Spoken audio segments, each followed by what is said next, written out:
Dobroveče, uvaženi gledalci. Dobrodošli u još jednu repliku. Crna Gora se nalazi u političkoj krizi. U večerašnjoj replici razgovaramo o tome. Ali i o tome ko je iz vlasti, a ko je iz opozicije spreman da se odrekne nečega od sopstvenih stavova i da li su uopšte spremni da se odreknu dijela sopstvenih stavova ili da ih revidiraju kako bi došlo do političkog dijaloga na koji svi jednoglasno pozivaju. Televizija Crne Gore odlučile da u ovoj i u narednih nekoliko replika, koliko zapravo bude stranaka, toliko će biti i replika na ovu temu, otvori javni dijalog na temu političke krize i njenog prevazilaženja u Crnoj Gori. U večerašnjoj emisiji imamo za goste lidera Demokratskog fronta Andriju Mandića. Sa nama je Srđan Milić, predsjednik Socijalističke narodne partije. Sa nama je Ranko Krivokapić, predsjednik Socijaldemokratske partije. Sa nama je Jervin Ibrahimović, šef poslaničkog kluba Bošnjačke partije. Dugujemo vam, uvaženi gledalci, informaciju da smo pozvali i Demokratsku partiju socijalista. Još u srijedu, dakle u prošloj sedmici, u srijedu, televizija Crne Gore uputila je dopis na 4 adrese u Demokratskoj partiji socijalista. Do ovog trenutka nismo dobili nikakav odgovor, ni pozitivan ni negativan. Ova večeras prazna stolica podsjećavaće vas na to da je mjesto DPS-a planirano u ovom studiju i da kad god oni odluče mogu da ga zauzmu, čak i na ovu temu. Dobroveče još jednom, uvaženi gosti, dobrodošli u repliku. Gospodine Mandiću, da krenemo od vas. Jasno je da smo na pragu zakonskog roka u kojem treba da se odluči o tome da li će se podići optužnica protiv vas i Milana Kneževića za ono za što vas sumnjiči specijalno državno tužilaštvo, a to je organizacija terorističkog napada. Vi to zovete državni udar. Evo ja vas sada pitam šta očekujete? Očekujete li da će biti podignuta optužnica protiv vas?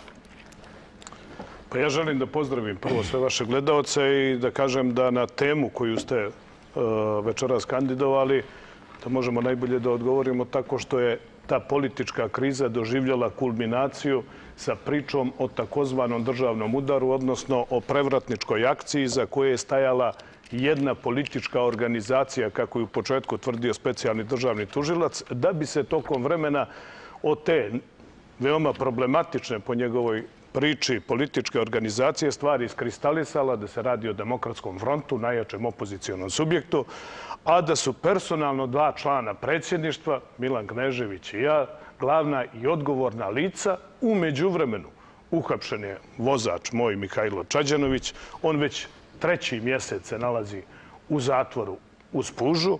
I ja moram da obavijestim crnogorsku javnost, da obavijestim sve pristalice i simpatizere Demokratskog fronta, da smo prethodnih dana uspjeli da dođemo do neoborivih dokaza kojim razgolićujemo i otkrivamo kriminalnu organizaciju koja se nalazi u vladi Crne Gore, u pravosudnim organima i koja se nalazi, naravno, u Demokratskoj partiji socijalista. Ja sam prije ove emisije kolegama koji učestvuju i vama, gospođo Ćirović, podijelio jedan vrlo važan dokument. Ovo je presuda nad izvjesnim Sašom Siđelićem, presuda Županijskog suda u Vukovaru od 2012. godine kojom je taj čovjek osuđen na 21 godinu zbog teškog ubistva, razbojništva i krađe. Dakle, u Crnoj Gori ovog trenutka kao osoba koja je zaštićeni svjedok, odnosno svjedok saradnik, znači glavna lutka u rukama specijalnog državnog tužioca je monstrum, ubica, razbojnik, dezerter i lopov, koji o novcu građana Crne Gore večeras vjerovatno u nekom hotelu, možda i u nekom džakuziju provodi vrijeme, dok pošteni i časni Mihajlo Čađanović se nalazi u zatvoru. Dobro, to ste informacije, gospodine Mandiću.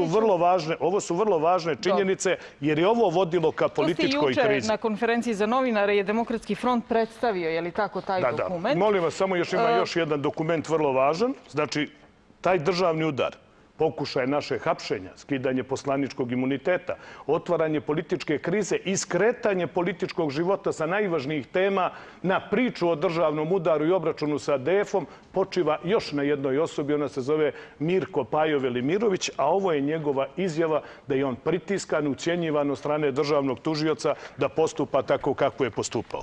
Kada svemu ovome, gospođo Ćirović, dodate da od 2012. godine, ovo je novi dokument, ovaj još nije predstavljan, dokument Ministarstva pravde Hrvatske, da postoji crvena Interpolova potjernica za Sašom Sinđelićem, koga državni tužilac, specijalni državni tužilac Katnić krije dugo vremena pod imenom Aleksandar Sinđelić zvani Sinđa.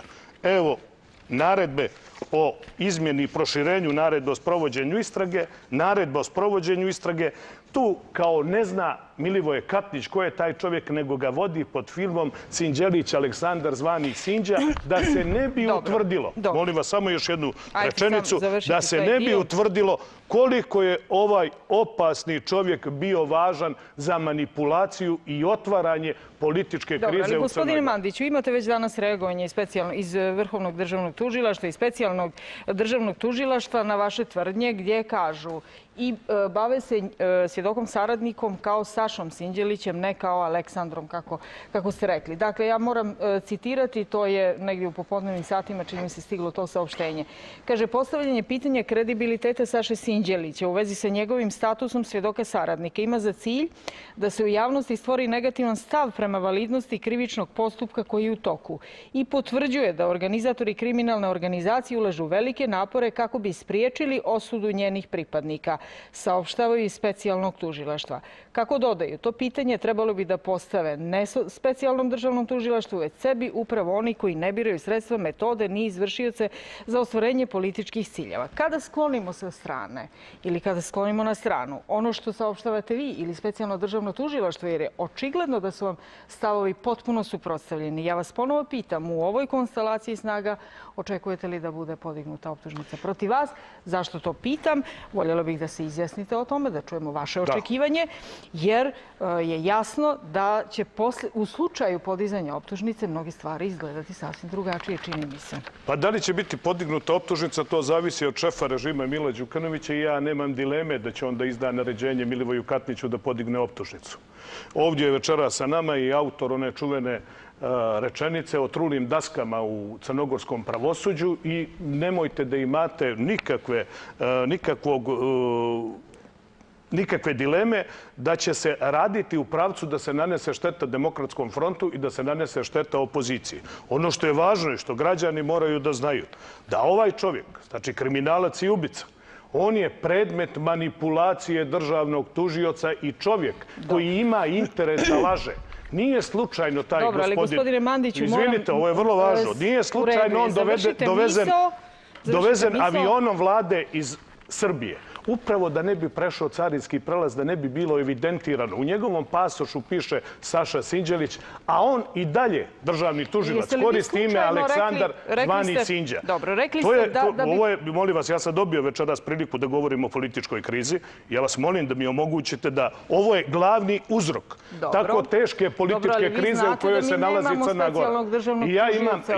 I ja sam dobio, evo, napokon, posle dugo vremena priliku da mogu da progovorim o tome protiv mene lično, protiv kolege Kneževića, protiv Demokratskog fronta, traje haranga. Pa ako i nekoliko minuta potrošim na javnom servisu, pojašnjavajući poziciju u kojoj smo se našli, ja vas molim da mi to omogućite, jer je protiv nas vođena brutalna kampanja. Šta je preživjela moja porodica, Kneževićeva porodica, porodica Mihajla Čađenovića, šta trpi ovog trenutka. Ja vas molim da mi dozvolite da tu kriminalnu organizaciju u kojoj je jedan od članova specijalni državni tužilac da pred građanima Crne Gore pokaže dokumenta na šta su se oni oslonili. I sada kada vi kažete, ili neko drugi, Šišmakov, ne znam, neki drugi Širokov, Popov, to sve postaje smiješno kada vidite na kakvim lažovima, na kakvim kriminalcima je trebalo da počiva nešto na osnovu čega je trebalo zabraniti Demokratski front i obračunati se sa opozicijom. Možda ima u ovoj mojoj priči emocija, ali mimo tih emocija mi imamo najsnažnije argumente i dokaze. I vrhovni državni tužilac Ivica Stanković Volio bi da gleda ovu emisiju i da odmah nakon ove emisije i dokaza sa kojima raspolaže razriješi dužnosti specijalnog državnog tužioca, pokuša da popravi štetu koja je nanijeta, hitno oslobodi Mihajla Čađenovića i naravno procesuira Milivoja Katnića. Ništa nemamo protiv. U redu. U redu su emocije.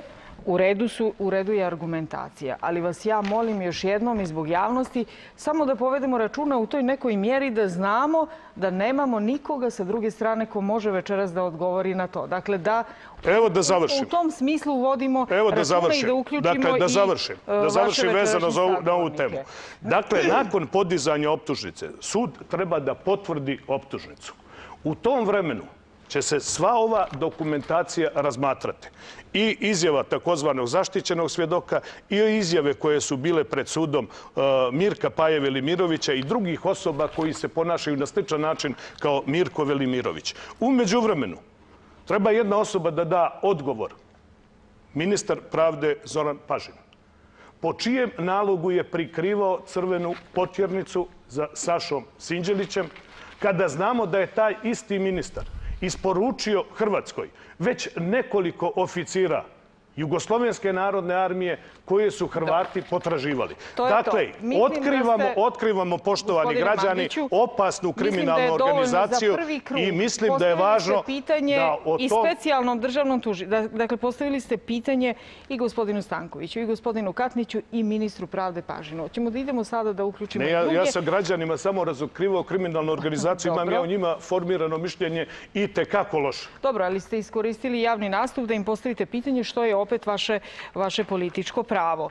Gospodine Krivokapiću, kakva su vaše očekivanje? Dakle, to je li definitivno to trenutak koji može da odredi tok budućih dešavanja? Odluka o tome da li će biti podignuta optužnica ili ne. Ukoliko se ozbiljnom momentu zapravo kada je to u pitanju nalazimo. Čini mi se da se malo o tom aspektu govori. Pa kad kriza tako dugo traje, kad ima mnogo elemenata, strukturalnih elemenata, onda ne može biti statična. Ona po prirodi stvari će biti sve teža i sve opasnija. Ovo nije incidentna kriza. Nije incidentna kriza vezana samo za izbore sa državnim udarom. Ovo je kriza koja je sistemska kriza. U svim elementima ključnim za procjenu zdravog stanja jednog društva. Negdje oko 2013. kad se počelo sa predsjedničkim izborima, kad smo nekako smirili tu krizu, smo imali parlament, instituciju parlamenta kao ustavnu instituciju, kad smo nekako vratili stvar u sistemske tokove i zajedno glasali mnoge važne stvari, izmjene ustava, izborne zakone, kriza se politički rešavala tada kao akcidentna. Međutim, ona je posto išla u sistemsku krizu u političkom dijelu. Međutim, ona je bezbjednostna, kao što vidite. Čuli ste prijeti se ubistvu premijera ili premijer tvrdi da je pod prijetnjom ubistva. Čuli ste optužbe da se počelo kao terorizam, a završilo kao organizovane kriminalne grupe. Nisam vidio da je optužba za terorizam, nego za organizovane kriminalne grupe. Iako smo mi od početka tvrdili da je državni udar. Čuli se da je Pesko tvrdio da nije državni udar, sada jeste državni udar. I u političkom dijelu to ide u produbljivanje. Da ne govorim kakva je ekonomska kriza. 2012. smo imali 12% nezaposlenost, sad imamo, odnosno 28.000, sad imamo 30.000. Socijalna kriza sa tim nužno mora ići. Bezbjednostna kriza pokazuje se nesposobnost Crne Gore da na vrijeme ne spriječi da se izvrši državni udar na dan izbora. Kažem, da se izvrši, u svakoj varijanti je bio neki državni udar. Montirani ili stvarni. Pokazuje se sistemska kriza, ne akcidentna kriza i sve ono što će ići dalje je produbljivanje i otežavanje. I zato služi politika, zato služi demokratija. Kada je kriza, demokratski izbori su jedini lijek. Mi nemamo taj lijek ukinut u Crnoj Gori. Nemamo demokratskih izbora. Ne možete imati više partijski sistem, parlamentarnu demokratiju i ne imati slobodan izbor. Tada više nema demokratije i onda kriza nužno slijedi. Vlada se mimo volje naroda, vlada se van institucija. Ta kriza od 13. do sada stigla dotle da je vlast postala autokratska. Nema parlamenta, vlade nema, ne vlada se čak ni iz tih institucija, ni formalno, vlada se iz partije. U analizama Freedom House 2015. još piše da je lider zarobio državu. Zarobio državu. Ne kaže se ništa blaže od toga. Imate parlament koji je napokon ugažen kupovinom poslanika i svega ostaloga. Ozbiljan političko društvo. A Crna Gora bi mogla biti ozbiljno političko društvo jer smo rešali akcidentne krize posle predsjedničkih izbora, kako sam rekao. na zdrav način. Da smo imali čak i novum koji je bio dobar. I promjene Ustava, izbor novih sudija Ustavnog suda, čitav dio oko pravosuđa je promijenjen i izborno zakonodavstvo gdje je kolega Milić bio također vrlo aktivan. Sad što imamo? Nemamo institucije koje mogu spriječiti da kriza se produbljava. Za to nema lijeka bez demokratskih izbora i smjenjivost vlasti. Još nije smišljen u istoriji političkog života lijek osim ovaj. Mi ga nemamo i kriza će se produbljavati. Dobro, ali kakav je odnos prema ovome što je recimo mogući ishod događaja u vezi sa sudbinom gospodina Mandića i gospodina Kneževića? Opozicija je razrješavanje ovog pitanja postavila kao primarni uslov za povratak, jedan od primarnih uslova. Ja vas sada pitam, da li je opozicija pripravna u odnosu na to što može da se dogodi i koji je vaš odgovor? Kakav je recimo stav Socijaldemokratske partije u odnosu na to? Da li očekujete da optužnica može biti podignuta ili mislite da do toga neće doći? Mi smo pripravni 2003. kad sam ja rekao to i kad sam tražio smjenu tadašnjeg državnog tužioca, vas posjeti. Nisam prihvatio da budem predsjednik parlamenta 2003. godine dok se ne smijeni vrhovni državni tužilac. Ne specijalno, nego vrhovni državni tužilac tada. I lako ćete naći, izgooglati taj spor kad je on govorio će otići u penziju, neće postati predsjednik parlamenta i on će ostati tamo gdje. Ja sam dočekao da on ode u penziju, a poslije 3 mjeseca riješen taj dio krize. Znao sam da ne možemo praviti državu ako ne vratimo elementarno povjerenje u tužilaštvo, kasnije, nadam se, u sudstvo i sve ostalo. Sad smo otišli korak nazad, definitivno. Postoji velika podjela ovog slučaja. Slučaj mora biti vjerodostojan.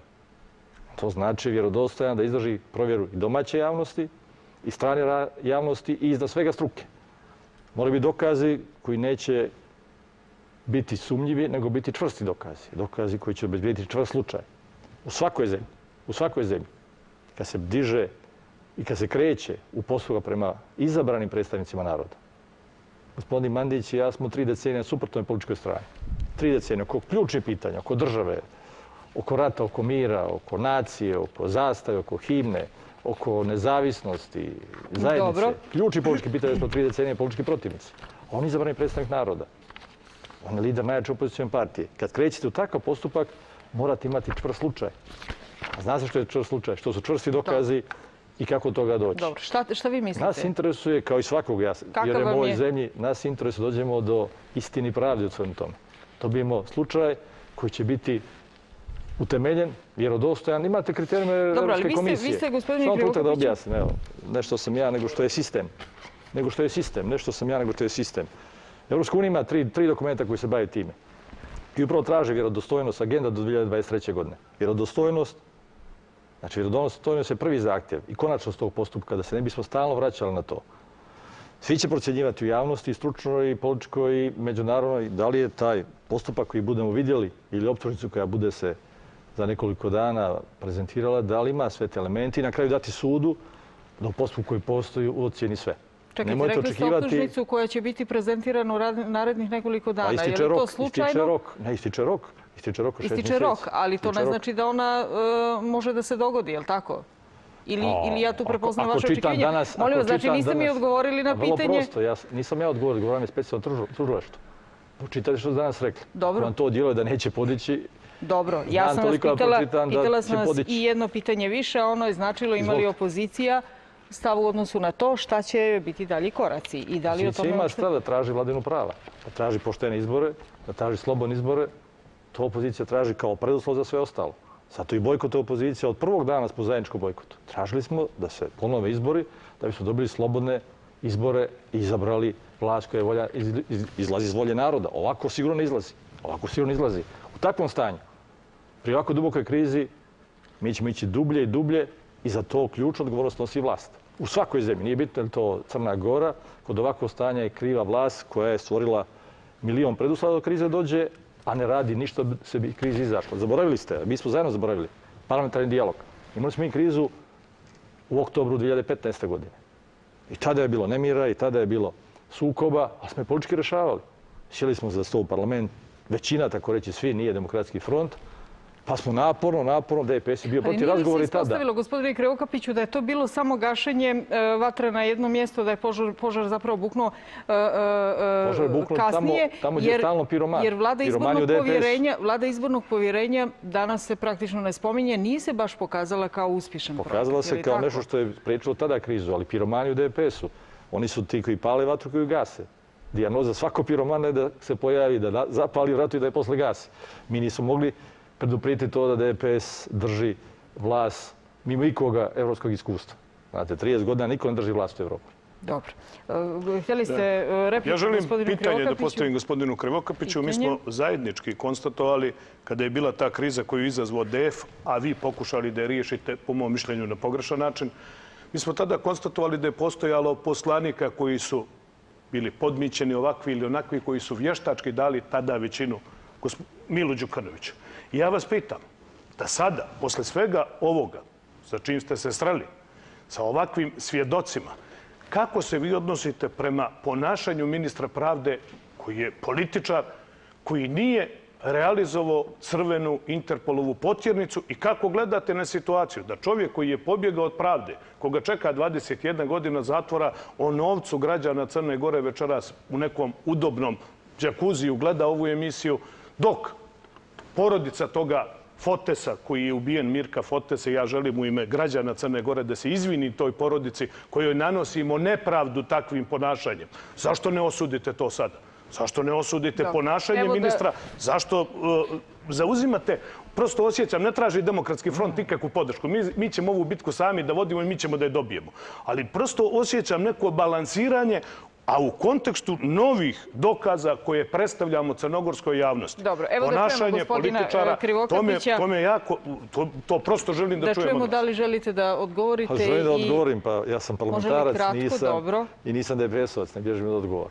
Ne bježim od odgovora, niti da se sretnem s ljudima. A dobro, evo, vidjet ćemo na kraju emisije.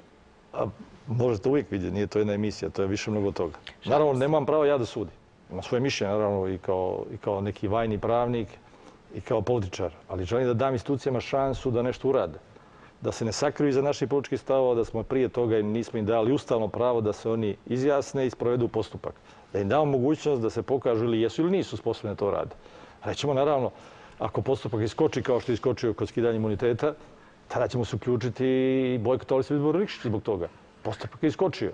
Jer nema potrebe da se određuje pritvor poslanicima koji se uredno javljaju na sud za težu inkriminaciju. Da vas posjetim. Teža je inkriminacija za krivično djelo iz oktobra 2015. nego ova. Tamo i terete za podrivanje ustavnog poretka. Ništa manje nego to. Ovdje i terete za organizovanu kriminalnu grupu. Kao što znate, i gospodin Marović organizovao kriminalnu grupu i još koliko ih ima po opštinama koje DPS ima. Ovdje i terete za mnogo više, pa su se javili na sud. Zato smo reagovali i zaštitili njihovo pravo da se brane sa slobode kao izabrani predstavnici naroda. U ovom slučaju konkretno pratimo, naravno da pratimo, detaljno pratimo, vrlo detaljno pratimo. Ali hoću da dam priliku i tužilaštvu i sudu da bismo i posle pozvali na odgovornost. A ministru pravde? Ministar pravde, pa on pada na mnogo lakšim pitanjima. On pada na pitanjima proćerivanja radnika po političkoj osnovi i po upravi, a kamoli na ovako složenim pitanjima gdje se u suštini ne pita. Dobro, da stavimo tačku na to, gospodine Miliće. Nemojte nas, kad neku rečenicu krenemo, pustite da završimo. Kad je završimo, prekinite me. Dobro. Nemate potrebe braniti ministra pravde od mene. Ja ga uopšte ne branim. Samo trenutak. Znači, on pada na mnogo lakšim pitanjima. Političkog progona po institucijama, po upravi.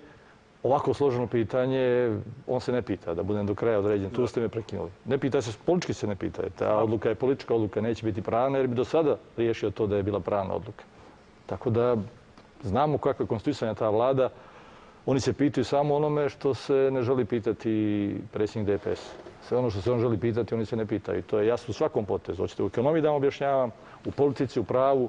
I to je poznato. Nije to dijagnoza moja čak, to je dijagnoza svih relevantnih analitičara od Freedom House-a, pa idemo dalje. Idemo dalje, mogu da nabrajam serije pada rejtinga i ekonomista, pada rejtinga Transparency Internationala Crne Gore. Možemo da nabrajamo ako hoćete tih nezavisnih posmatrača ovog stanja. U redu. Možemo li sada da zaokružimo priču? Gospodine Miliću, molim, znači kad vas prekinem, to je samo zbog toga što je potrebno uključiti i ostale. Gospodine Miliću, kako vi gledate na eventualni tok ovog dešavanja i možemo li uopšte da predvidimo šta bi se desilo i šta će se dešavati ukoliko bude podignuta optužnica. Ima li razmišljanje u tom pravcu i ima li političke svijesti da i o tome treba misliti? Pa dobro večer, posle pola sata svim gledalcima televizije Crne Gore. Konstatujem da u dopisu koji ste nam dostavili bilo je ime Mila Đukanovića. Da ste njega pozvali, kao što ste nas pozvali u ovu emisiju. I konstatujem da je ovo odnos prema nečemu što treba Crnoj Gori. Ne slažemo se, razlikujemo se, hvala Bogu. Neko se razlikuje 3 godine ili godinu dana, neko se ni danas ne razlikuje, a neko se razlikuje od kad postoji na političkoj sceni Crne Gore. Ono što treba Crnoj Gori je istina.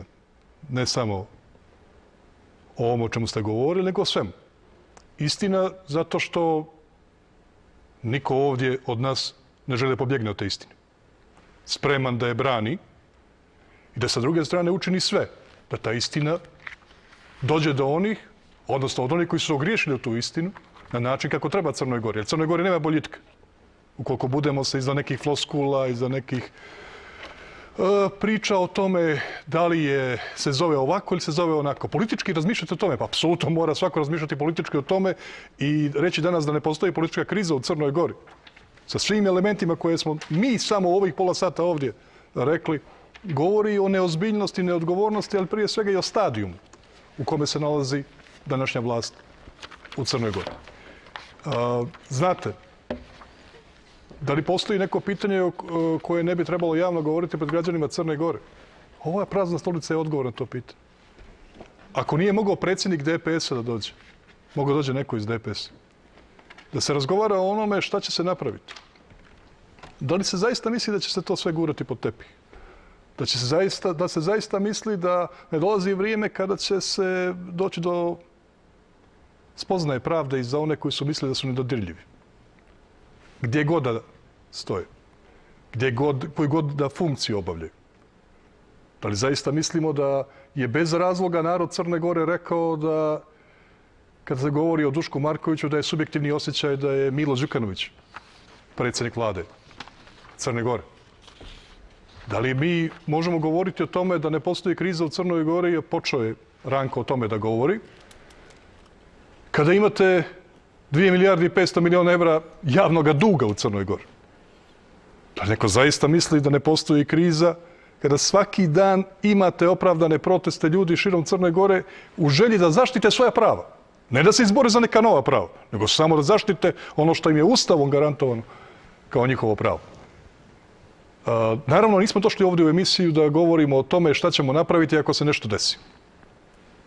Prvo, bilo bi neozbiljno prema ljudima koje predstavljamo. Drugo, neozbiljno je prema nama. Na uredan poziv smo se pojavili ovdje da nek dođu oni koji su generatori te krize.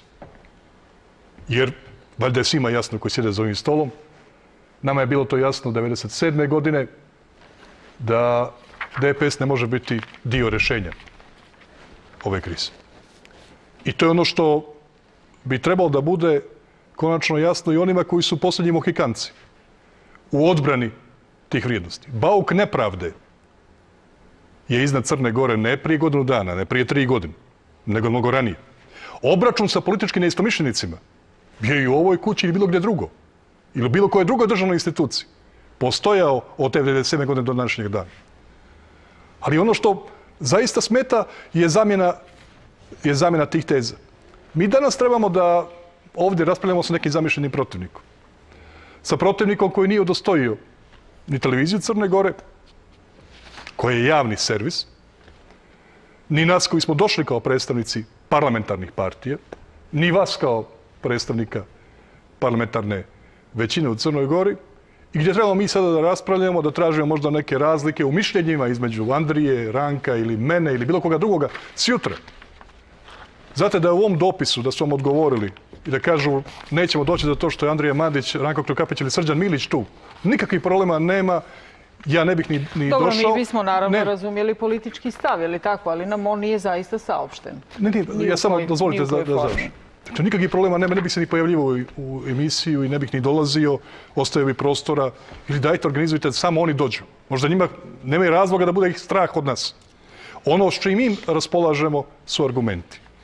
Nikada nećemo... Znate, ja sam doživio da posle toga 17. oktobra 2015. godine izjavim da to nije bila policija, nego kriminalci obučeni u policijske uniforme. Ono što se desilo na protestu. Tada sam doživio i baražnu vatru sa svake strane i vremenom se pokaže da sam bio u pravu. Znam sve što sam govorio. Ne razmišljam o tome da kažem, znate, ja sam o tome govorio i pokazao se da to istina. Ne. Izvinite, večeras, 10. aprila, neko je smatrao za potrebnim da pobjegne sa javne rasprave o tome kako početi rešavati političku krizu u Crnoj Gori. Dobro, gospodine Ibrahimoviću, kakav je stav Bošnjačke stranke? Da li je Crna Gora u krizi? Ovo vas pitam zbog toga što je danas u pobjedi osvanuo intervju političkog direktora Demokratske partije socijalista Tarzana Miloševića, gdje on negira da u Crnoj Gori postoji kriza i naziva to političkom tenzijom. Vi ste u koaliciji sa Demokratskom partijom socijalista, vi ste se uredno odazvali na naš poziv i ja vas sada pitam kakav je stav Bošnjačke stranke u odnosu na ovo što je i gospodin Milić kazao, i je li Crna Gora u krizi ili su u pitanju samo neke druge stvari? Dobroveče. Dobroveče vama i gledalcima televizije Crne Gore.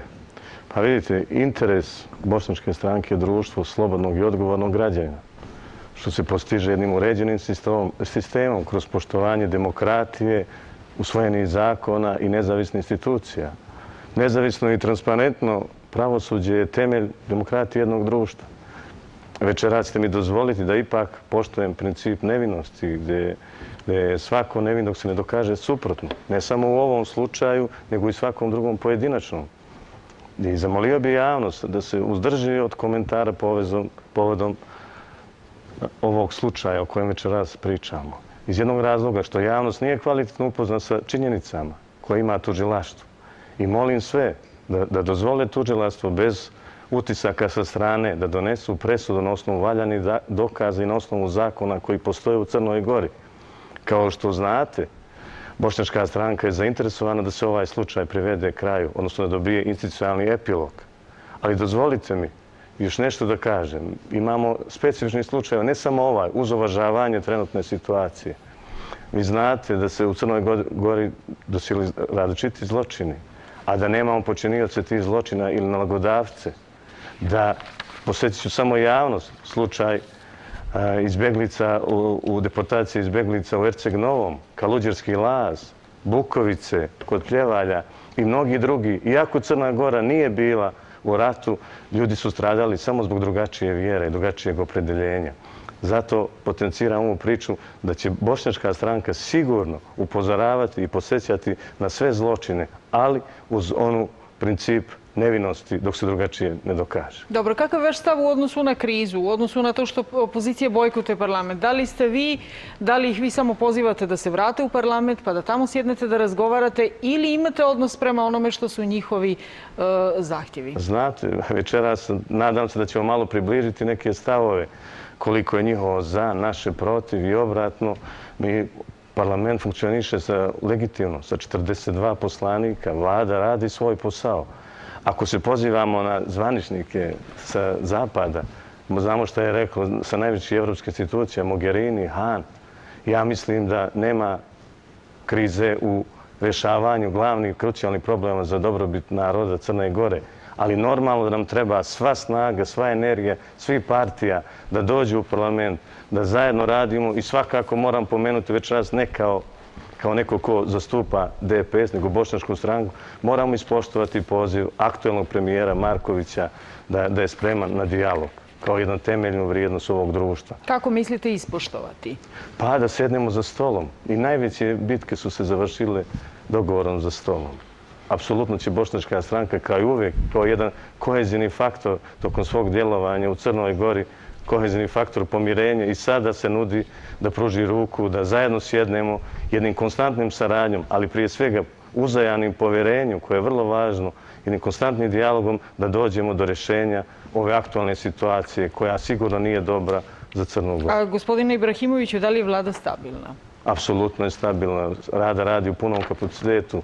Apsolutno stojim za U toga. odnosu na ono što mediji pišu o dešavanjima u vašoj stranci, u odnosu na to da ubrzano preuzimate neke funkcije kako bi se čuvao mir i u vašoj kući kao bošnjačkoj stranci, ali i u samoj vladi. Vrlo interesantno pitanje, ne bi zloupotrijebio ovo vrijeme i da kažem možda i maliciozno, ali evo ovdje imamo partije koje se predstavljaju kao građanske. Mislim da je ovo jedna nova pojava i za javnost Crne Gore. Zapošljavanje Bošnjaka, davanje povjerenja Bošnjaka da vode odgovorne institucije sistema ove države možda je izazvalo to razmišljanje. Ne znam zašto bi bilo ugrozili rad vlade ako neki kadar dođe iz bošnjačke stranke. Zbog toga što u nekim od vaših najvažnijih odbora imate drugačije stavove u odnosu na ono što vam je politika na nacionalnom nivou. Kao na primjer? Tako u tom smislu. Pa imate, recimo, gospodin Šahmanović vidi drugačiju situaciju. U Petnici se desio, je li tako, raskid koalicije, vi to niste htjeli. Da. Vi ste tražili od suda da utvrdi da je gospodin Muhović smijenjen nelegalno. Dakle, prosto dešavaju se neki potresi u vašoj partiji i u tom smislu je potpuno očekivano da javnost i to analizira. U okviru te analize... Dozvolite, apsolutno nema nikakve krize. To je demokratija. Bošnjačka stranka pokazuje da ima demokratske kapacitete, da ljudi kažu svoje stavove. Normalno. Predsjedništvo se oglasilo povodom nekih izjava naših lokalnih funkcionera i stojimo iza toga. Ali to ne utiče na državnom nivou. Vlada funkcioniše još jednom vrlo stabilno, naši ministri odgovorno vrše svoje funkcije i ovo kadriranje se vodi isključivo na osnovu interesa države, ne bošnjačke stranke. To je bošnjačka stranka i dokazala tokom stvaranja koalicije sa DPS-om i ostalim manjinama i SD-om. Znači, interes bošnjačke stranke nije uhljebljenje svojih kadrova, nego dobrobit društva Crne Gore. Dobro, ovih dana se o tome prosto, te se stvari dešavaju. Željeznicu se preuzeli. Gospodin Đeljuša je postao državni sekretar u Ministarstvu javne uprave. Dakle, očekuje se da gospodin Mustafić preuzme upravu, je li tako, za dijasporu? Ja ponekad se iznenadim kako ima, ali to je istraživački rad, ali ću vas razočarati da dosta od toga imate pogrešne informacije. Nemojte mene razočaravati, ja nisam važna. Imam odgovornost prema građanima svakako. Biračima. Vjerujte da sigurno dobar dio toga nismo razgovarali što se tiče Mustafića. Dobro, ne postoji ništa što bošnjačkoj stranci u ovom trenutku smeta na nacionalnom nivou, bez obzira na neke od stavova vaših, je li tako, partijskih funkcionera, da zaokružimo tu priču. Ali vidite, sad idem od kadriranja do nacionalnih stavova. Podvlačim još jednom, bošnjačka stranka ima dogovor sa DPS-om koji mi ne moramo sutra realizovati. Dobro. Kolegi iz SDP-a znaju da taj postupak traje malo duže, mi imamo strpljenje, ne žurimo, dajemo povjerenje vladi i vidjet ćemo, vrijeme će najbolje pokazati da li je i normalno naši birači, da li je bošnjačka stranka izabrala dobar put. Dobro. Da krenemo onda i u priču o pozivu predsjednika vlade. Još jednom, čini mi se, kada je bilo 100 dana rada vlade, jedna vrlo eksplicitna izjava da su svi pozvani u vladu osim Demokratskog fronta. Da li je opozicija poslala i definitivno odgovor? Hoćete vi, gospodine Miliću, pošto ste bili uskraćeni za vrijeme na početku emisije, definitivno odgovor Demokratskoj partiji socijalista i predsjedniku vlade Dušku Markoviću. Dakle, da li ste i dalje na stanovištu da dok se ne riješe sva ona pitanja koje ste istakli kao uslov da nema razgovora o... Pa nisu to uslovi. To je normalno. Dakle, ne možete iz jednog stanja koje je nenormalno preći na način dajte sada sjedemo za sto pa ćemo da se dogovaramo o tome kako ćemo da riješimo ovu krizu. Ne, prvo ćemo da se ustanovi istina. Znači, neko mora da odgovara za ono što se dešavalo 16. i prije 16. oktobra. Sa druge strane, su neozbiljni poziv. Pa neka ste to pomenuli sad. Se vraćam ponovo, gledamo u praznu stolicu vam. Pa evo, vi ste pozvali da večeras dođemo i da počnemo da pričamo. Pa imali bolje prilike. I kada je bila priča oko vlade izbornog povjerenja, ja sam tražio tada u Skupštini, dajte da bude to javno. Zašto imamo šta da krijemo tamo, da bilo šta se razgovara na bilo koji način? Naravno, što se tiče poziva, mi smo odgovorili, što se tiče SMP-a. Ući ćemo u vladu kad iz nje izađu Duško Marković i DPS. I tu nemam nikakve dileme. Ali ono što meni smeta je, donio sam tu knjižicu, Biltenčić, program rada vlade Crne Gore za 2017. godinu. I bez zamjerke. 1.800.000 evra dnevno se zadužujem. 665 milijuna evra. Evo, ne smetam. I ne trošim. 2,5 milijarde evra javnog duga. 600 milijuna evra je bilo 2006. godine. Ne izvlačim paralelu. Samo govorimo o kvalitetu. Kako je neko, kao vlada kontinuiteta, obavljao svoj posao. 16.000 blokiranih preduzeća. Imate Monstat konstatovao 2 milijarde evra uvoz, a izvoz 328 milijuna. 2 milijarde i 56 milijuna. I onda kažu 12% je skočio uvoz, a 2,7% je skočio izvoz. Sad kažu neko, pa nije neka velika razlika, jel? Tih 2,7% što je skočio izvoz, to je nebitno pitanje, od toga se živi, je 6 milijuna evra je skočio izvoz. A znate koliko je skočio uvoz? 210 milijuna evra je skočio uvoz između 2015. i 2016. godine. Svaki drugi mladi čovjek u Crnoj Gori je nezaposlen.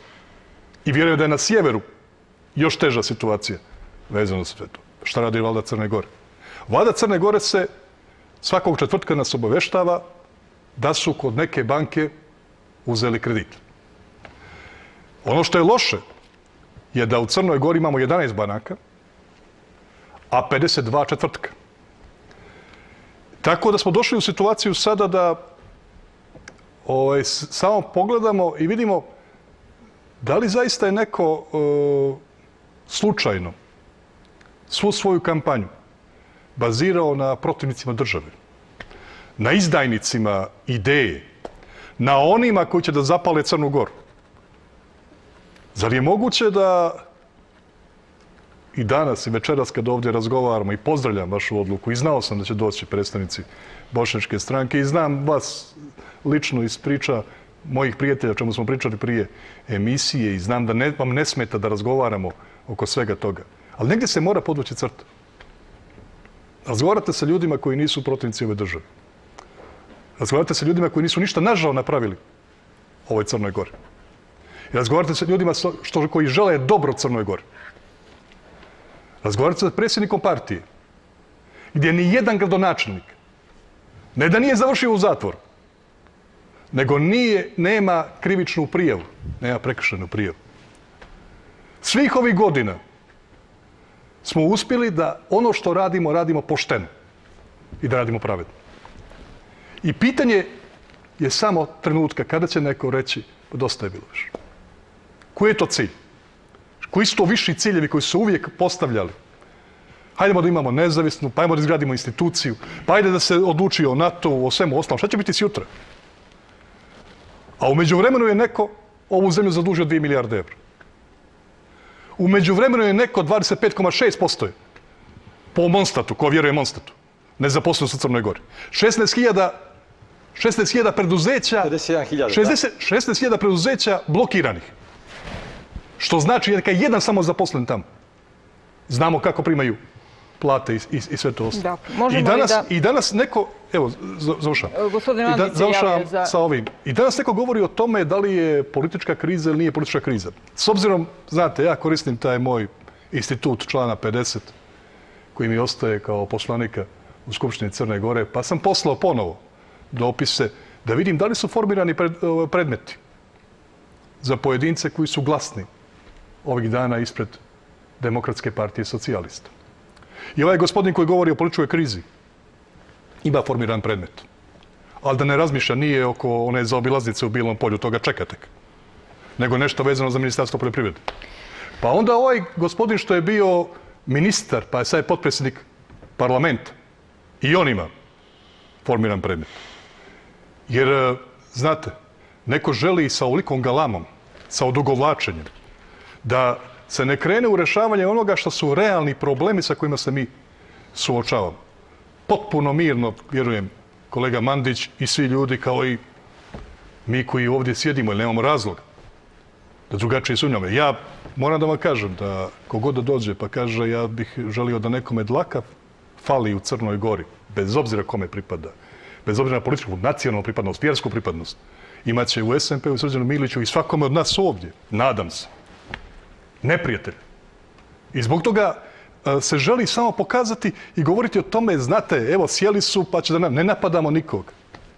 Imajte kuraži, crnogorske, srpske, bošnjačke, albanske. Dođite u emisiju. Razgovarajte o onome šta su problemi. Pogledajmo se u oči.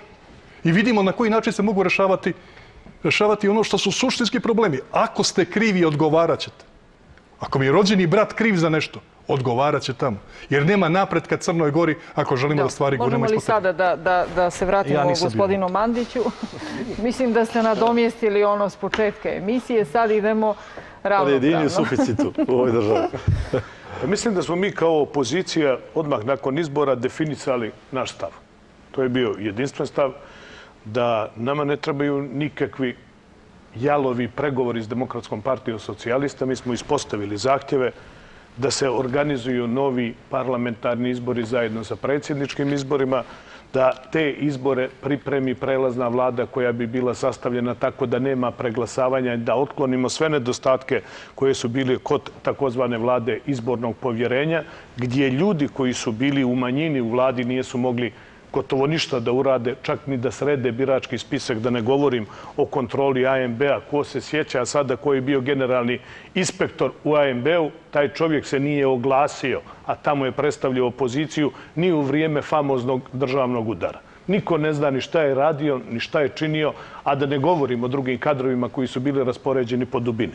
Dakle, prelazna vlada na paritetnom principu gdje nema preglasavanja između vlasti i opozicije, novi parlamentarni izbori zajedno sa predsjedničkim izborima i kada dobijemo pozitivan odgovor da je DPS spreman da sjedemo i da razgovaramo o konkretnim rešenjima.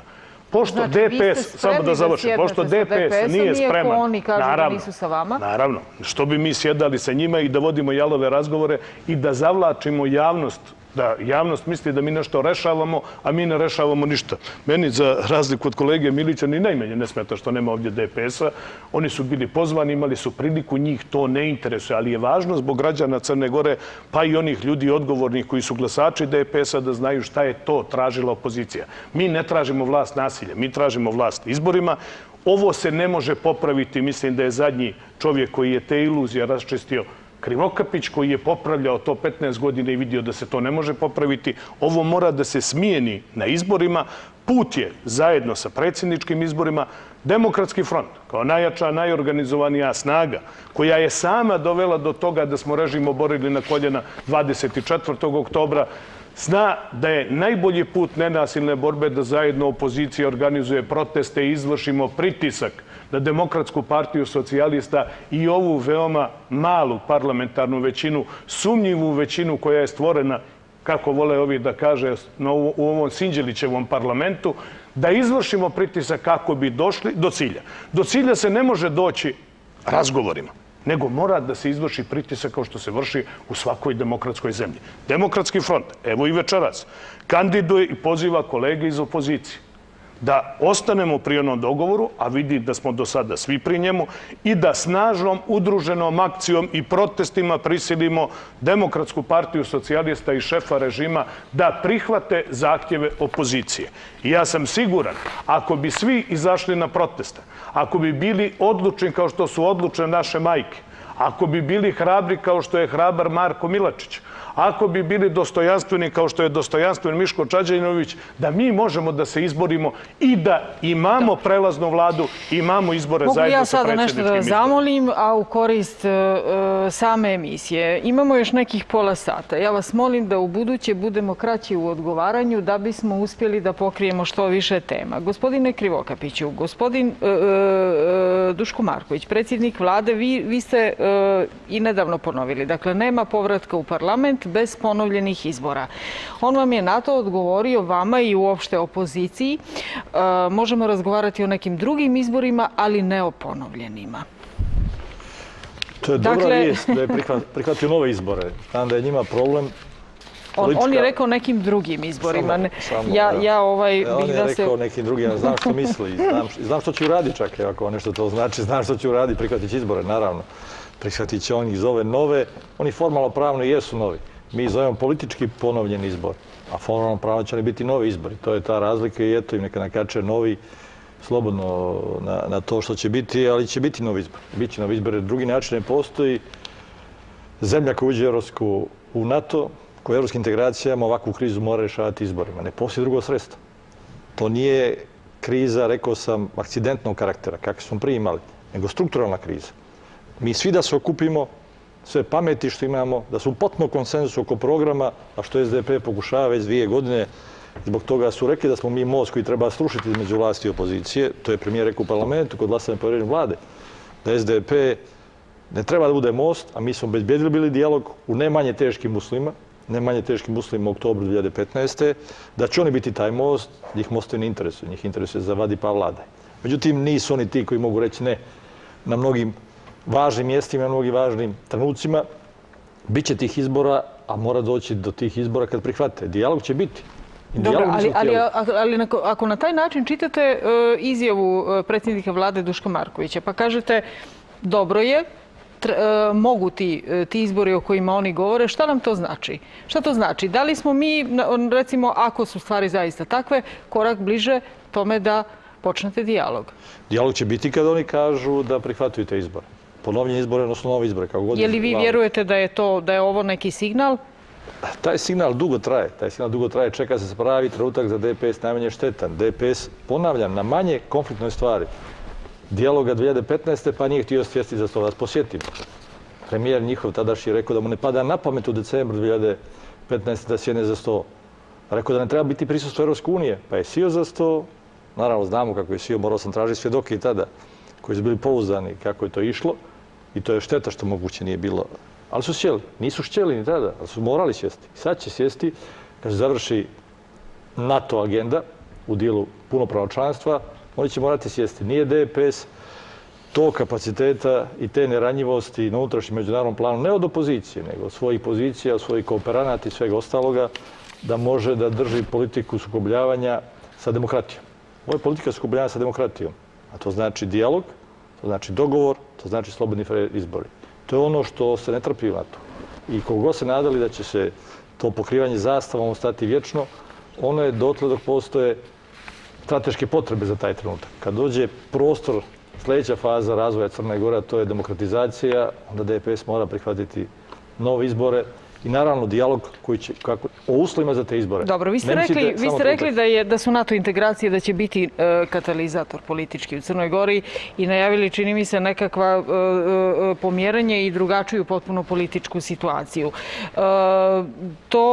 Je li to znak vašeg očekivanja da će se odmah po učlanjenju nešto sa DPS-om dogoditi? Riječ odmah, ne znam je li primjerena, ali realno je kad zatvorite neke probleme. DPS pokušava da nas drži u završenim pitanjima. Pitanje nezavisnosti je završeno. Pitanje NATO-a će biti završeno. Oni otvaraju završena pitanja. DPS otvara završena pitanja jer želi da pobjegne od ovoga o čemu govorimo. Mi svaki dan tonemo u dug. Nama treba za 3 godine se zadužimo još 1,5 milijardu. Svaki 3. euro koji trošimo je na dug. Nemamo ga. Mi tonemo i svaki dan ostanka na DPS-a na vlasti guta državnu imovinu i zadužuje buduću generaciju. Na tome da to će nam treba društveni konsenzus oko mnogo više od izbora. A to je kako da napravimo zajednički program izlaska iz ovog ponora ekonomsko-socijalnog i nestabilnosti koji tim povodom dolazi. U zemlji takve strukture ekonomske i socijalne ne može biti stabilnosti ekonomsko-socijalne. Tu više nisu bitni i politički subjekti. Može doći do rušenja svih političkih elemenata. Dobro, ali šta je garancija da će se dešavati to onako kako vi smatrate da će se dešavati? Ako se vratimo i na period predreferendumski o nezavisnosti, kada je govoreno da će nezavisnošću Crne Gore zapravo krenuti propadanje Demokratske partije socijalista i njen pad sa vlasti. To se prosto nije dogodilo. Zašto vjerujete da se to može dogoditi sada ako se nije? Demokratska partija socijalista sa vlasti tada? Pa recimo da su oni koji su bili za nezavisnost vjerovali da će to ići tim redom. Pa Demokratska partija socijalista je tim godina imala premijera pokojnog Željka Štronovića koji je smanjio dug na 28%, otkupio prije neke dugove i dug je bio 4 puta manji nego sada suštinski. Ne 3 puta, nego već 4 puta manji. Imali su premijera koji imao 70% podrške javnosti, kao nijedan drugi premijer DPS. I taj DPS bi mogao da drži vlast na vrijednostima, ne na nasilju, prevarama, pohari, nego je mogao drži vlast u vrijednostima ako bi se transformisao. Ovaj DPS je problem, a ne dio rješenja. I ovaj DPS je, Ne govorimo o istom DPS-u, najveća prijetnja građanskoj i nezavisnoj državi. Jer podrivaju svim elementima. Podrivaju svim elementima. I ekonomsko, socijalno i političko. Dobro. Gospodine Ibrahimoviću, da li bi vi podržali održavanje novih, ponovljenih, ali izbora, zajedno sa predsjedničkim? Vidite, naša partija je trenutno usmjerena na priprema za izbore u Petnici, lokalne i za sljedeće godine za predsjedničke i normalno lokalne redovne izbore koji se u maju održavaju. Mislim da nema razloga i ne treba podcenjivati odluku građana Crne Gore. Većinski je podržalo ovu vladu, ovu vladajuću koaliciju. Mislim da stvarno nema potrebe za novim izborima. Inače, u ovako teškoj društveno-ekonomskoj situaciji ponovo izlagati troškovima našu državu, ako ne reći ponovo podizati tenziju u našoj državi, apsolutno nisam za to. Kao predstavnik Bošnjaka koji su učestvovali u svim istorijskim procesima u Crnoj Gori, imamo pravo da pozovemo kolege iz opozicije da pokažu jednu političku mudrost i državnu odgovornost. Da kapitalizujemo, ako ne ovaj istorijski trenutak, barem one partije koje imaju program NATO integracije. Da na uštrb nekih programskih ciljeva da podržimo NATO integracija, da dođe u parlament, a poslije se nadam i ja nekom boljem vremenu za naše građane. I smanjenje ovih socijalnih problema koji svakodnevno susreću naši građani, kao i na sjeveru, i na jugu, i u srednjem dijelu Crne. Ali dozvolite samo jednu stvar. Ja sam zamolila da budemo kraći u periodu koji nam je ostalo, u vremenu koje nam je ostalo. Možete samo da završim ja pitanje. Važi, završite misao kada vam ja postavim pitanje. Recimo da Demokratska partija socijalista dogovori izbore sa opozicijom. Šta ćete onda vi u Bošnjačkoj stranci? Sad nemate čak ni odnos prema tome. Dakle, u slučaju da vaši koalicioni partneri, u slučaju da politički dijalog dovede do toga, imate li odnos prema tome, recimo? Svakako ćemo da ćemo... Ili ste eksplicitno, ma šta se dogodilo, vi ste protiv novih izbora prije 2020. Normalno ponavljam da su Bošnjaci u Crvenu kohezijni faktor pomirenja i da normalno svaki vid koji, ako se procijeni Bošnjačka stranka da će donijeti napredak društvu u Crnoj Gori, normalno ćemo podržati izbore. Ali ponavljam, ne smijemo podcijeniti većinsku Crnu Goru koja je podržala ovu vladajuću koaliciju. Dobro, vi smatrate onda da opozicija podcijenjuje većinsku Crnu Goru? To je moje razmišljanje. I molim vas još jednu. Zahvaljujem Miliciju kolega na lijepim riječima, ali ima jednu stvar. Uvijek sam čovjek koji je za akciju. Poštujem kritike, ali moramo pohvaliti aktualnu vladu da se uhvatilo koštac sa velikim problemima i mislim da ćemo u narednom periodu barem za malo poboljšati život naših građana. Ja nisam sigurna da ovi iz opozicije smatraju da moraju, ali... Evo, završavam, izvinjavam se. Ovdje je jedna stvar. Večeras smo ovdje... Je žurba. Da, evo, evo, sad su vam oduzeli minut. Dobro, ali sad stvarno požurba. Evo, pokušajte... Da ne zaustavljamo na predak koji ide, da ga ne zaustavljamo. Eto, vidite, ja večeras nemam sumnje da mogu promijeniti mišljenje ljudi koji su ovdje. Ali iz odgovornosti prema našim biračima i prema građanima Crne Gore iznosim naše stavove. I još jednom pozivam na mudrost. Dajmo da radimo za Crnu Goru, a ne protiv Crne Gore. Dobro. Gospodine Krivokapić, tražili ste repliku? A moram, znate, isto kad se rodite 2006. i kad se rodite 90. godine. Da pričamo o mudrosti. SDP tu od 90. godine, kad nije bilo Bošnjačke stranke, štitio je Bošnjake, kao što dobro znamo svi. Štitio je Bošnjake. Među ostalog, svih postupcima koje ste spomenuli, niste spomenuli suđenje članovima SDA, a tu bar znate krivca. Znate da je ministar unutrašnje pravde bio gospodin Vujanović, znate ko je bio premijer i znate da ratni zločin ne zastarijeva. To dobro znate. Znači, taj postupak možete sada, kad smo mi opozicija, vi u vlasti, da izgurate, da uslovite da se to riješi. Jer tu bar znate ko može biti kriv ili osumnjičen, makar osumnjičen. SDP je naravno uvijek bio onaj koji je štitio progonjenje.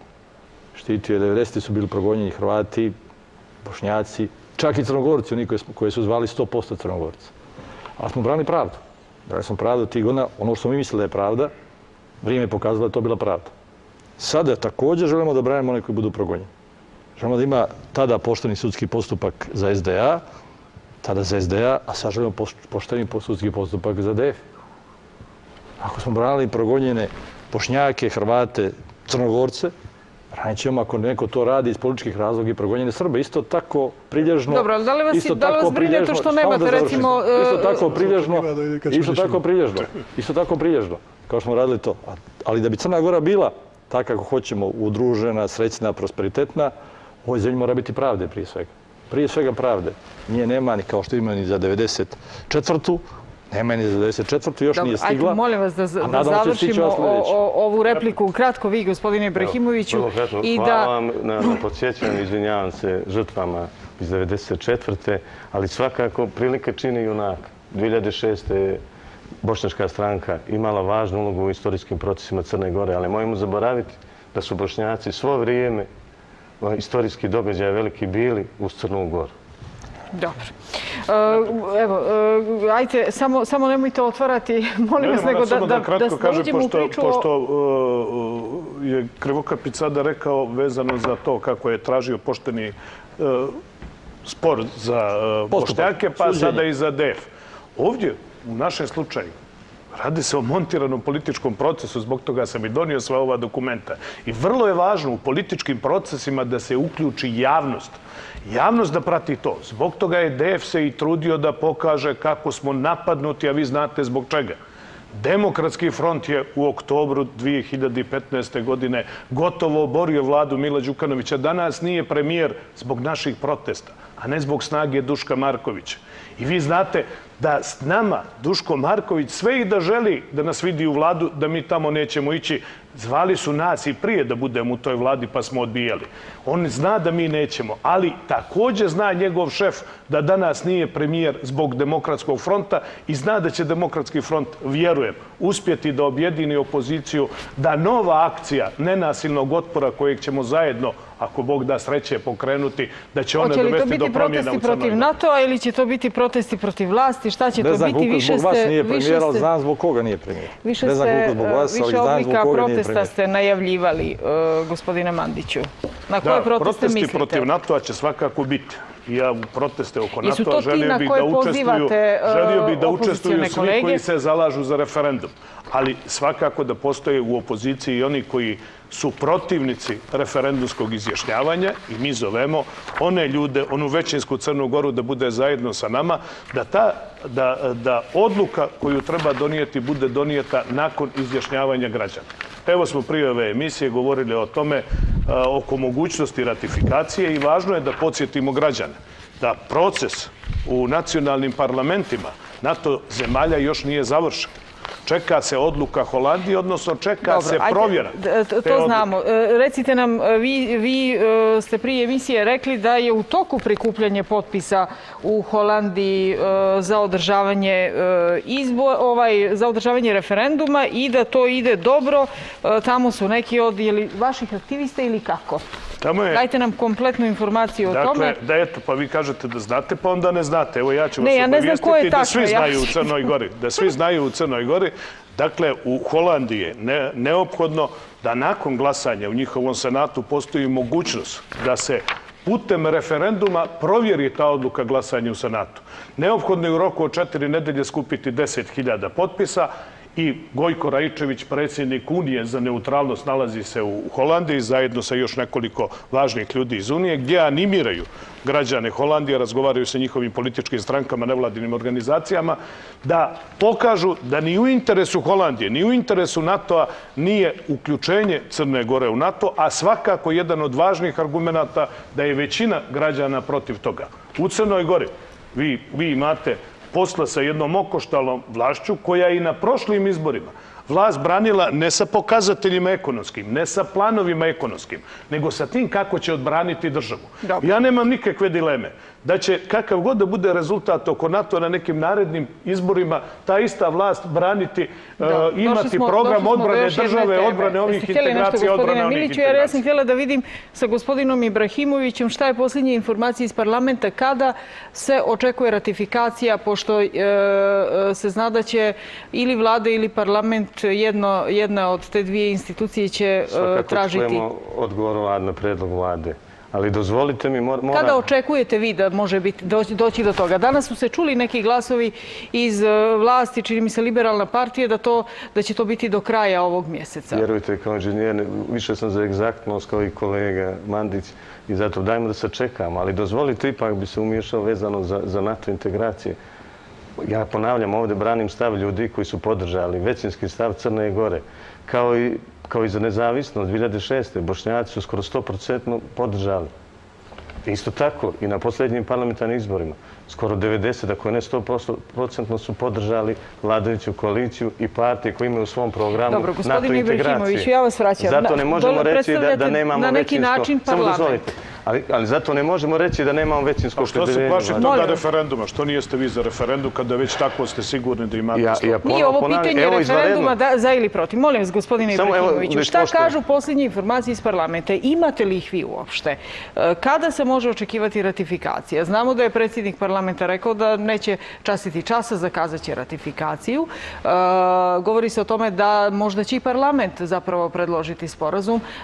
Ne mora čekati zakon zapravo, ne mora čekati vladu. Dakle, da li se parlament priprema za to i šta je vaša procjena u Bošnjačkoj stranci i vašeg kluba kada se to može dogoditi? Hoće li biti do kraja mjeseca kao što recimo kažu iz liberalne partije? Eto, ako insistirate do kraja, ponavljam, sa zadovoljstvom ćemo čekati taj svečani istorijski čin. Ali trenutno ne raspolažemo informacijom. Ali svakako očekujemo. Gospodine Krivokapiću, da li vi raspolažete informacijom? Ja ću sklonim naočare, malo izgleda kao da... Tako, gledate me čudno kada postavljam pitanje, malo gestikuliram. Dakle, imate li informaciju kada će biti ratifikacija, jer se zna da se socijaldemokratska partija vraća u... Eto, ste čuli kako sam vas oslovila? Ja sam socijaldemokrata, naravno. Jedini, da vam kažem, jedini koji je član evropskih socijalista, socijalističke internacionale, drugi su, znači, falsifikati mogu da se zovu, nema međunarodnu potvrdu, nikakvu. Znači, ništa ne postoje. Postoje međunarodne sceni, a falsifikati su napravljeni kao i mnogi drugi da bi se premarili. Da ne otvaramo sada i taj front. Ja vas pitam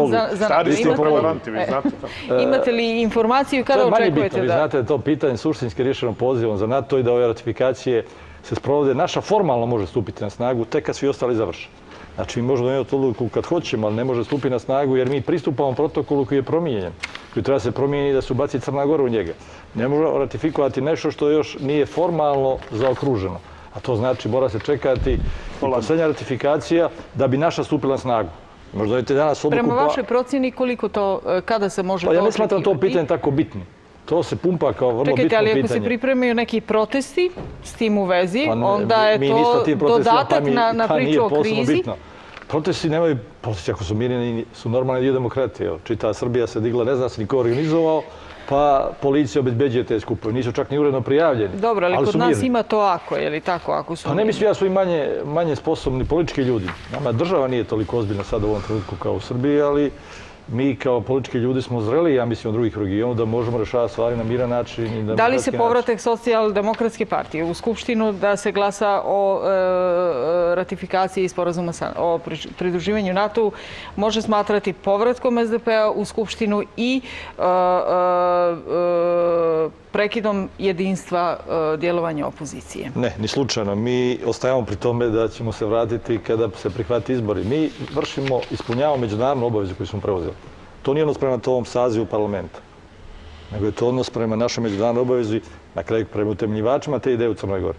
Prema svim onima iz Liberalnog saveza Crne Gore koji su to zajedno sa nama krenuli, da ispune međunarodnu obavezu prema 28 zemalja koji su ispunili svoj dio obaveze, a to znači ratifikovali sporazum sa nama. Nije Holandija. Jeste li se pripremili za to, pošto je najavljeno da će to biti svečarska sjednica, sada govorimo i o povratku SDP-a da glasa za nešto u parlament koji smatrate nelegitimnim. Kako onda ta odluka može biti? Mi smo imali svečanu sjednicu 3. decembra 2015. kad smo dobili poziv. Generalni sekretar parlamentarne skupštine NATO je bio i držao govor na toj svečanoj sjednici. Znači, ta svečana sjednica je već bila posle poziva. Ovo je sada ratifikacija, formalizacija jednog pravnog akta. Kako definišete tu odluku? Ako je parlament, da li je parlament i dalje nelegitiman? Dakle, je li to i dalje... Parlament će biti nelegitiman i kada se mi vratimo, kada se zakažu novi izbori. Kakva će biti odluka? On će biti, ali ne možete imati vakum politika, zato politički sistem nije pravni sistem. Zvao bi se pravni sistem. I u parlamentu je bili pravnici, a ne izabrani predstavnici naroda. Politika ima druge mjere, postoje ta interregnum stanja. Tito je vodio privremenu vladu posle 1945. kao pobjednik u Drugom svjetskom ratu. Vodio privremenu vladu. Bio je komandant vojske od milion i... Dobro, ali vas ja pitam, molim vas, zbog preciznosti i nedostatka vremena. Da li će ta odluka o ratifikaciji zakona o pristupanju NATO-u biti legitimna ukoliko je parlament nelegitiman? Bez obzira na to što ćete vi učiniti. Taj parlament nema unutrašnju legitimnost, ali međunarodno pravno država je ukinula davno tu kategoriju priznavanja unutrašnjeg legitimiteta vlade i parlamenta. Znači, davno je međunarodno pravo nestala kategorija, nekad je to postojalo, do prije 30 godina, međunarodno priznanje vlada i parlamenta. Sad je to ukinuto, kad god imate diplomatske odnose, onda ne ulazite s nekim u to da procjenu da li je njegov parlament legitiman i legalan. Ja ću vas posjetiti da je sve vrijeme s Miloševićem vođen rat suštinski. Vođen rat, ali niko nije osporio pravo da funkcioniše sa njim kao predsjednikom. Samo da objasnim pravno, nije politički stav. A niko nije osporio pravo da funkcioniše sa njim sa predsjednikom Srbije tada, iako se znalo da je otimao izbore, krao izbore, suđen posle kao ratni zločinac. Znači, u međunarodnom pravu ne postoji ta više kategorija. Da probamo kratko. Parlament je nelegitimani, to ostaje, ali međunarodno pravo ne poznaje tu kategoriju. Gotovo nam isteklo vrijeme. Gospodine Ibrahimoviću, kratko, molim vas. Znam, ali ja sam vas molila od početka da skraćujemo. Mi smo došli večeras da približimo stavove i objasnimo našim građanima naše stavove. Ali molim, dajte mi 2 minuta ili minut. NATO je u prošlom vijeku bio nezaobilazan međunarodni faktor. Danas isto tako. Mi danas treba da smo srećni jer se sve druge države trče da dođu u NATO. Mi dolazimo u situaciju i da o ovome razmišljamo da li je to prava stvar. Da budemo u društvu najjačih i najrazvijenijih država. Samo sam to želio radi naših građana. Eto, pokušavam. Gospodin Milić i gospodin Mandić. Pa dobro, ja i ne moram ako nije nekakva... Morate, vi ste... Vas inače malo ima, tako da... Ne. Pa imamo onoliko koliko treba da bude. Znate, ima oni koji mnogo pričaju, ništa nisu radili. A iz onoga što je radio SMP i riječi i djelo. I da su sve partije napravili onoliko koje je napravio SMP u ovih godinama, drugačije je bilo u Crnoj Gori. Ali ne bi. Na kraju krajeva, mene to nije mjera vrijednosti. Galama, liderstvo ili bilo što drugo. Dobro, očekujete li nakon priče o ratifikaciji da ja postavim pitanje pa vi sve zaokružite? Ne, super ste teze imali. Super ste teze. I ne znam da će vam to valjati. Ali su odlične teze o legitimnosti i nelegitimnosti koje će se kad-tad pokrenuti u ovoj državi. Ono što je bitno je da ne možemo funkcionisati po sistemu zamjena teza. Neko trči da bude članica Sjevernoatlantskog vojnog saveza. 28, je li? Jeste. Zemalja od 200. Jedina zemlja koju su bombardovali, koja je imala agresiju, i sada ta država treba da bude članica NATO. Ali nezavisno od svega toga, ja zaista pozivam sve u Crnoj Gori da poštuju ono što je neprikosnoveno. A to je demokratsko pravo građanina da odluči o svojoj sudbini. Pominjalo se referendum 2006. godine. Pominjali ste podatke za toga referenduma. Mene samo se nameće jedno pitanje. Pošto je jasno da ekonomskih boljitaka nema članstvom u NATO.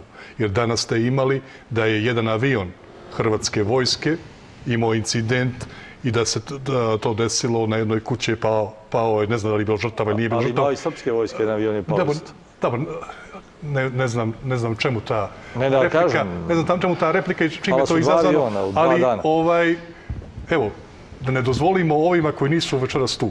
A ja to pokušavam, jer sam preskočio 2-3 pobočne replike, nisam želeo time da se bavim. Da trljaju ruke i da govore, evo, ubacili smo. Nas dvojica ćemo se uvijek razlikovati po tom pitanju. Vjerujem da ćemo obojica braniti pravo drugome da progovori oko svega toga. Ovdje nije pitanje odluke. Ovdje je pitanje legitimiteta institucije. I meni je potpuno logično da će SDP, koji ima u svojim programskim principima, da se zalaže da Crna Gora postane punopravni član NATO. Uradite sve da Crna Gora to bude. Isto kao što i SMP u svojim programskim principima je protiv punopravnog članstva u Sjevernoatlantski vojni savez. Ono o čemu se ne smijemo razlikovati, da bilo kome dajemo infuziju, da može u tim našim razlikama tražiti model da govori da je se nešto promijenilo. Ne. Što se mene tiče, postoji još jedan element. A to je da želim da se ispita način finansiranja, o čemu smo govorili, parlamentarnih kampanja i svega onoga što se ovdje dešava. I završavam sa ovim. Naravno, smatram da je potreban državni referendum. Naravno, smatram da ne treba nam zamrznuti konflikt. Naravno da ne smatram da je to pitanje svih pitanja, da je postojalo i do sada vrlo važnih pitanja zbog čega smo trebali da se vratimo možda u parlament da razgovaramo, ali nismo bili. Izvolite. Ima li istine u tome, odnosno demantujte ako nije istina, da sve partije opozicije zapravo čekaju da se završi ratifikacija u parlamentu, jer će onda lakše za njih biti, to je pitanje koje će biti stavljeno ad acta, da se polako vraćaju. Čuli smo iz DPS-a očekivanje... Očekivanje da će se nakon ratifikacije početi vraćati. Ne mogu demantovati one koji se ne potpišu ili ne stave ime i prezime i ne znam koje je to partije.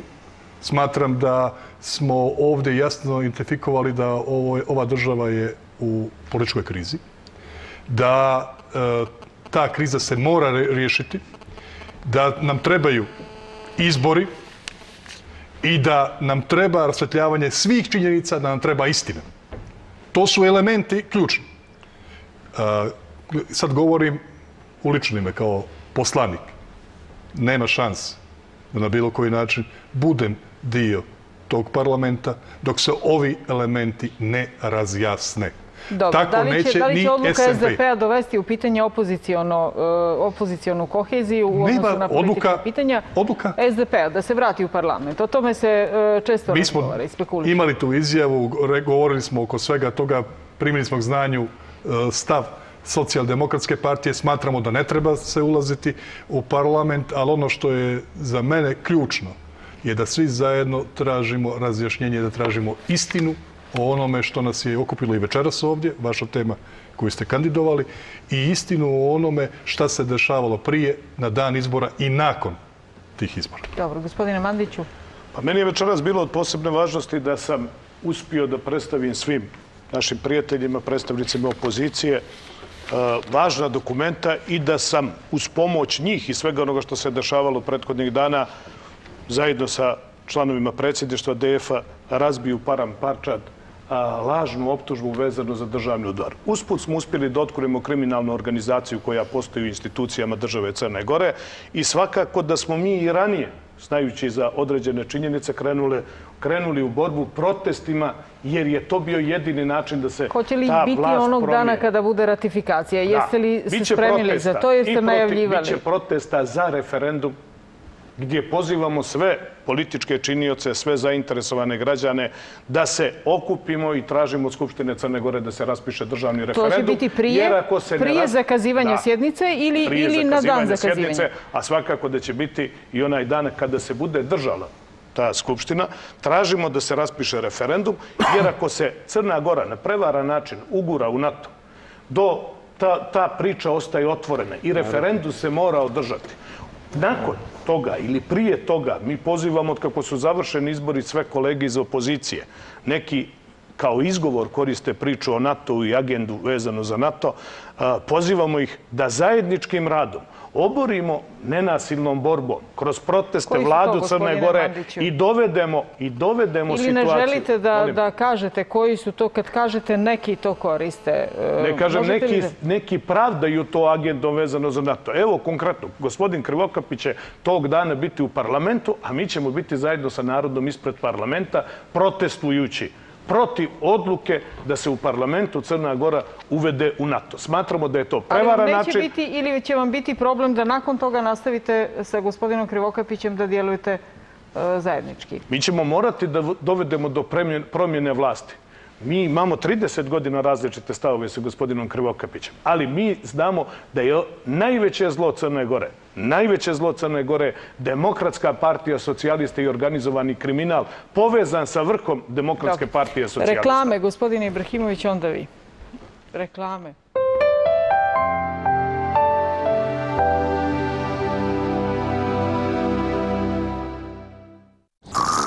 Da li imate osjećaj da je vaš novac u dubokom snu?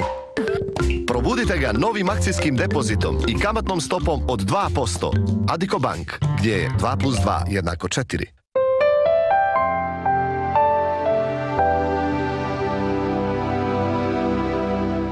Ibrahimoviću, vi ste tražili repliku, samo budite kratki. I pored želje da dam doprinos dijalogu, evo, gospodinu Miličiću, biti slobodno, znam da volite sport.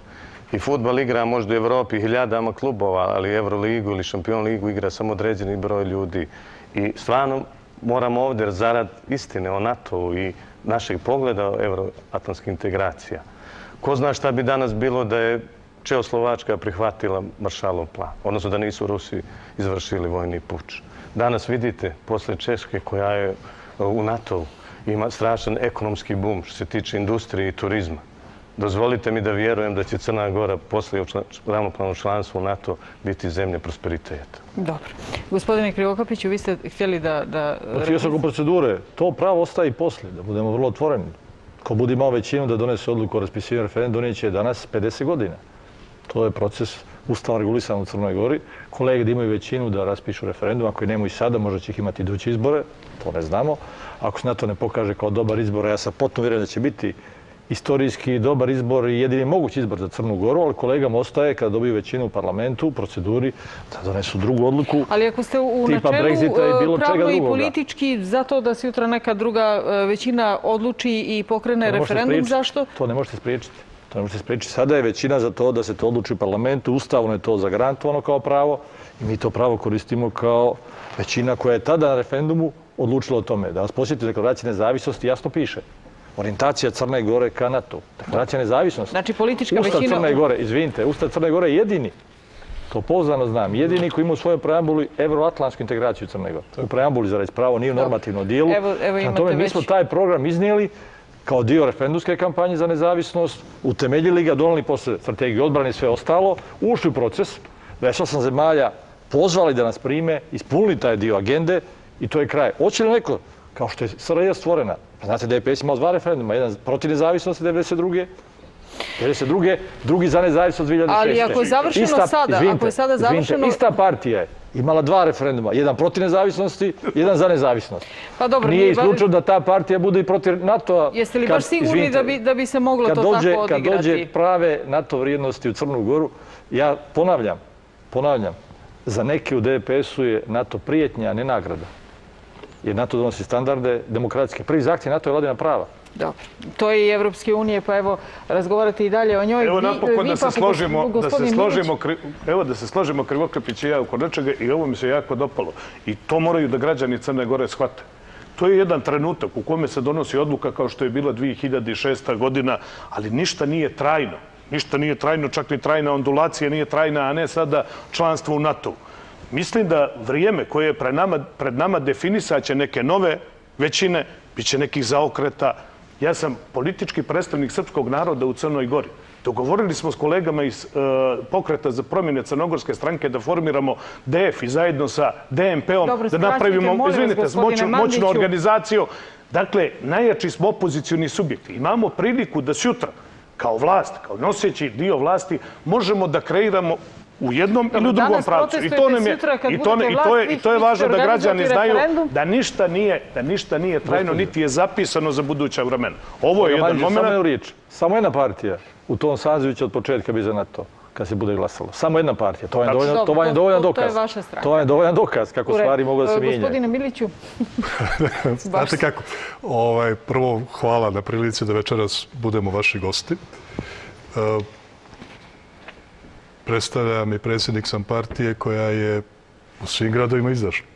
I u gradima gdje je većinski manjinsko stanovništvo i jedina od svih ušlo u parlament.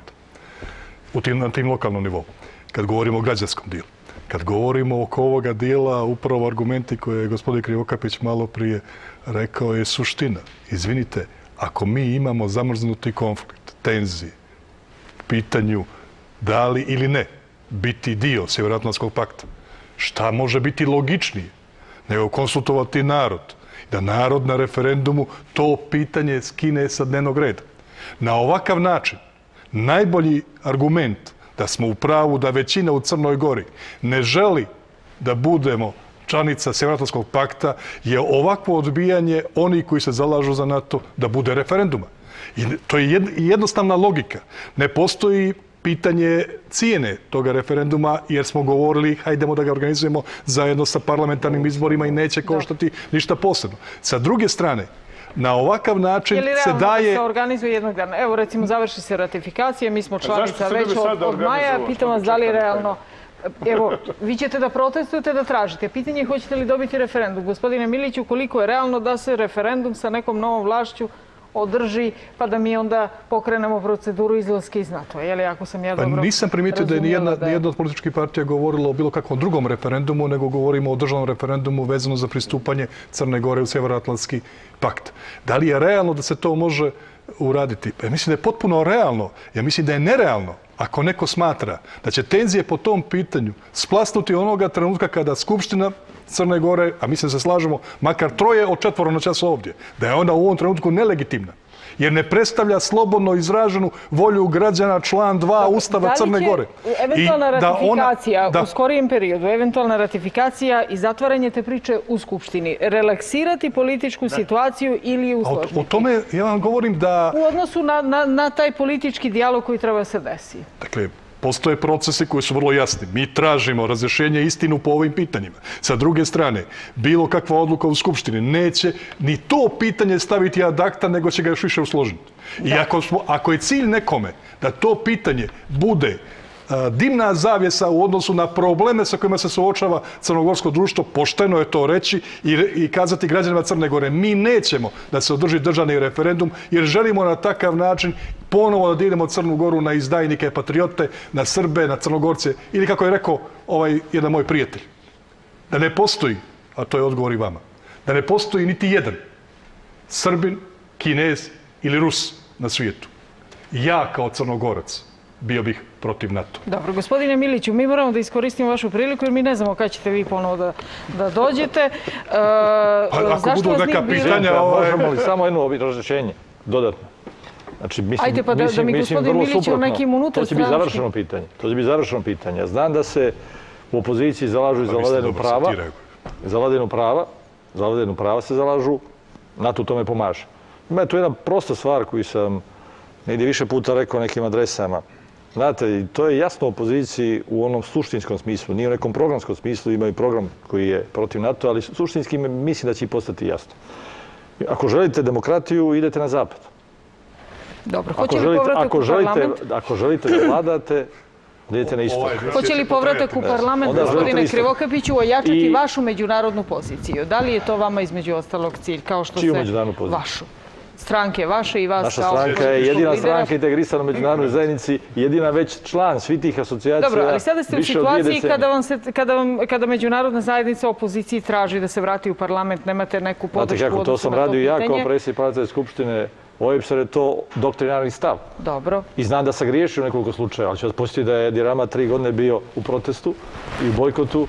Sad je premijer Albanije. Znači, nije vam to između ostalog cilj kao što se spekuliše? Mi nemamo problem s našim legitimitetom. Čak suprotno.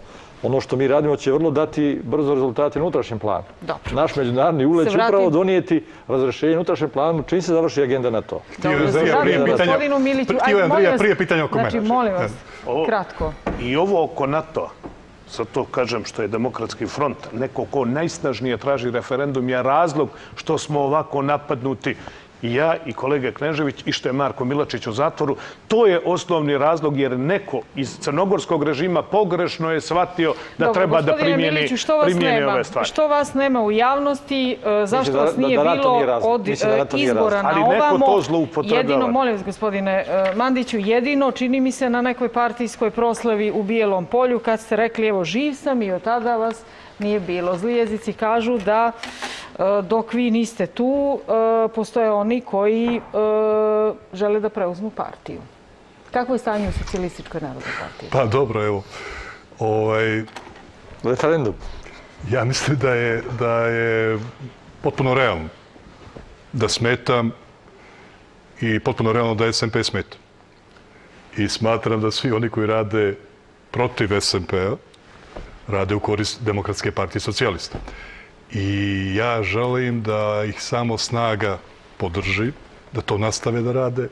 Ono što je meni bitno, potpuno mirno, moje mjerilo, bio sam više puta i ta informacija vam nije tačna u medijima, ali znate kako, nisam bio u medijima, pa je ili bolja situacija u Crnoj Gori, ili bolja situacija bilo gdje drugo.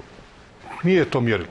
Ja sebe ne smatram nešto posebno bitnim, ali smatram da je SMP mnogo bitan. Ako bilo ko želi stvarne promjene u Crnoj Gori bez Socijalističke narodne partije, neće moći da ih ostvari. Da iskoristim ovaj trenutak jer ja ovo nisam shvatio kao prijetnju da neću više gostovati na televiziji Crne Gore. Lako ćemo to pokazati i u Herceg Novome. Vidjeli ste i sami, mnogo galame je bilo i oko Kotora, i oko Budve, i oko svega ostalog. Evo, se to slaže, sve to je počelo da funkcioniše i funkcionisaće. Bilo je unutar opozicijonim redovima bilo počelo galama, pa je to... Znate kako? Ali nemojte da, molim vas, znači moram, da ne širim ja. A vi ste me pitali oko svega toga. Ja sam morala da iskoristim priliku oko toga. Ja vam se zaista zahvaljujem na tom pitanju. Još pitanja u vezi sa tim, ali to je to. Ja moram da vam kažem, niste od početka bili skroz do kraja parlamentarni, trebalo je da skraćujete odgovore i da iskoristimo vrijeme možda na malo drugačiji način. Ali to pokazuje da je odluka televizije Crne Gore da otvori ovakav javni dijalog ispravna i mi ćemo to činiti i dalje. I hvala vam što ste se zaista na, kako kažu, na prvu loptu sportskim žargonom odazvali našem pozivu. Vama, uvaženi gledalci, hvala. Izvinite za prekoračenje vremena, ali ovakvu priliku je trebalo iskoristiti. Vidimo se narednog ponedeljka.